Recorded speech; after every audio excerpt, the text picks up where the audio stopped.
The afternoon sun poured through the floor-to-ceiling windows of the prestigious Kensei International Aikido Center, turning the polished wooden mats into sheets of golden light. Spectators from around the world packed the arena, their conversations buzzing with excitement. Business leaders, martial artists, celebrities, and journalists had all gathered for one reason: to witness the annual Global Harmony demonstration hosted by one of the world's wealthiest and most mysterious billionaires. His name alone inspired respect. He was an eighth Dan Aikido master, a man whose fortune stretched across technology, shipping, and renewable energy, yet whose greatest passion remained the martial art he had practiced since childhood.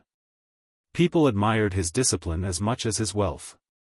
Every year, he invited elite martial artists to demonstrate their skills. This year, however, whispers spread through the audience about an unexpected participant, a quiet single father named Ethan Carter. No one knew much about Ethan except the rumors. Some claimed he had once been a national martial arts champion before disappearing from the public eye. Others insisted he was simply an ordinary warehouse worker who trained at a small neighborhood dojo after long shifts. His clothes certainly didn't match the elegance of the event. His faded jacket, worn sneakers, and inexpensive duffel bag stood out among tailored suits and luxury watches. As he entered the building holding the hand of his 10-year-old daughter, Lily, several guests looked at him with open curiosity while others smirked dismissively. Lily looked up at her father with bright, trusting eyes.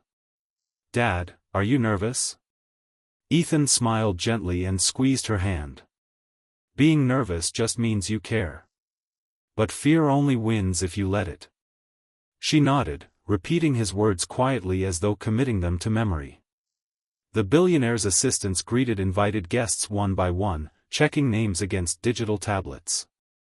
When Ethan reached the entrance, one young assistant frowned. "I'm sorry, sir. This event is reserved for distinguished guests." Ethan calmly handed over a simple invitation card. The assistant examined it twice before his expression changed completely. "My apologies. Mr. Carter. Please come in." Nearby guests exchanged confused glances. "Who is he? I've never heard of him. He certainly doesn't look important." The whispers followed Ethan through the hall, but he ignored every word. His attention remained on Lily, pointing out the beautiful calligraphy hanging along the walls and explaining the meaning behind each Japanese proverb. "The strongest person," he told her softly, "isn't the one who defeats everyone else. It's the one who controls himself." Little did anyone know, those words had shaped Ethan's entire life. Across the arena stood the billionaire himself, dressed not in an expensive designer suit but in a spotless white Aikido gi with a black belt whose embroidered gold lettering reflected decades of dedication. His silver hair framed a calm, confident face that revealed little emotion.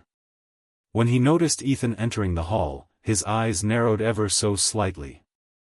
"So, you actually came," he murmured. One of his senior students asked, "Master, do you know him?" The billionaire answered with a mysterious smile. "I've been hoping to meet him for years." The student looked shocked. "Him? But he's just—" "No," the billionaire interrupted gently. "He is anything but ordinary." Before the opening ceremony began, guests gathered around exhibition booths displaying rare martial arts artifacts. Ethan wandered quietly with Lily, admiring ancient wooden practice weapons and historic photographs. At one booth, a wealthy businessman accidentally bumped into Ethan, spilling coffee onto Ethan's jacket. Instead of apologizing, the man frowned. "You should watch where you're standing." Ethan simply smiled. "It was an accident." The businessman scoffed. "I suppose replacing that cheap jacket won't cost much." Several people laughed. Lily clenched her fists. "Dad." Ethan placed a reassuring hand on her shoulder. "Remember what we practiced." She inhaled deeply and relaxed.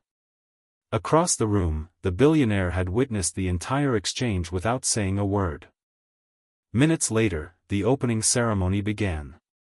The announcer welcomed everyone before introducing the billionaire to thunderous applause.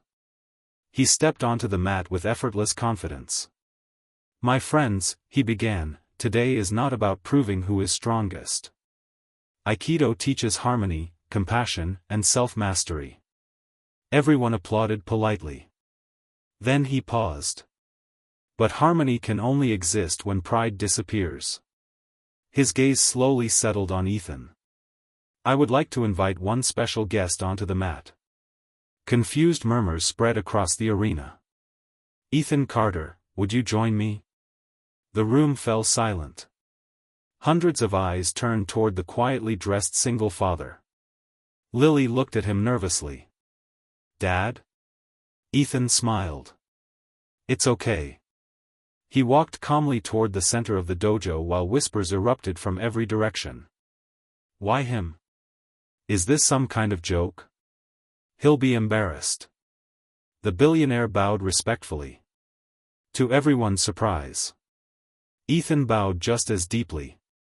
The billionaire studied him for a long moment before speaking loudly enough for every guest to hear. "I've heard remarkable stories about you." Ethan answered simply. "Stories often become larger than the truth." The billionaire chuckled. "Perhaps." Then, with a playful smile that immediately captured everyone's attention, he asked, "Would you spar with me?" Gasps echoed across the arena. An eighth Dan master. A billionaire. Challenging an unknown single father.